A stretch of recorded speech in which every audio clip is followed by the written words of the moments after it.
한일중 정상회담을 앞두고 북한이 군사정찰위성 발사 계획을 통보해왔다고 일본 정부가 밝혔습니다. 발사 시점은 오늘부터 다음 달 4일 사이인데 발사가 임박한 걸로 보입니다. 국방부 취재기자 연결합니다. 김문경 기자. 네, 국방부입니다. 북한이 위성 발사를 통보했다면 발사가 임박했다라고 볼 수 있는 거죠? 네, 그렇습니다. 북한이 일본 해상보안청에 전한 내용을 보면 발사 시점은 오늘 새벽 0시부터 다음 달 4일 0시 사이입니다. 위성 잔해물의 예상 낙하 지점은 한반도 남서쪽 서해상 2곳과 필리핀 동쪽 태평양 해상 1곳 등 3곳으로 명시했습니다. 지난해에도 같은 지점을 낙하 장소로 지목했던 점으로 미루어 이번 정찰위성도 이 경로를 따라갈 것으로 보입니다.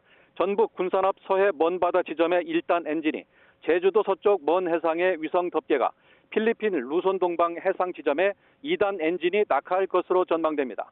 문제는 발사 시점인데요. 지난해 11월 발사 때는 발사 시점 예고를 한 시기보다 약 1시간 18분 이른 11월 21일 밤 10시 42분쯤 발사했습니다.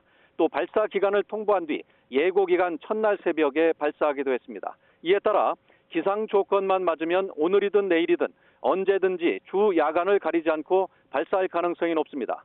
군 당국은 앞서 지난 24일 북한의 군사정찰위성 발사 준비로 추정되는 정황들이 식별되고 있다며 발사가 임박했음을 예고했습니다. 지금도 관련 동향을 면밀히 추적하고 있는데요. 발사 시점을 특정할 수는 없다고 전했습니다.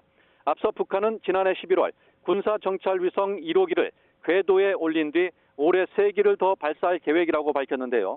1기를 쏘아 올린 뒤 거의 6개월 만에 재발사에 나선 점으로 미뤄 위성 기술이 얼마나 향상됐을지가 관심입니다.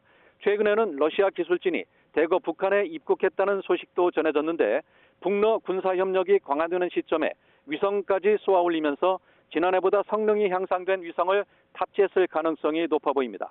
특히 오늘 열리는 한일중 정상회의 직전에 위성 발사를 통보한 의도에도 관심이 쏠립니다.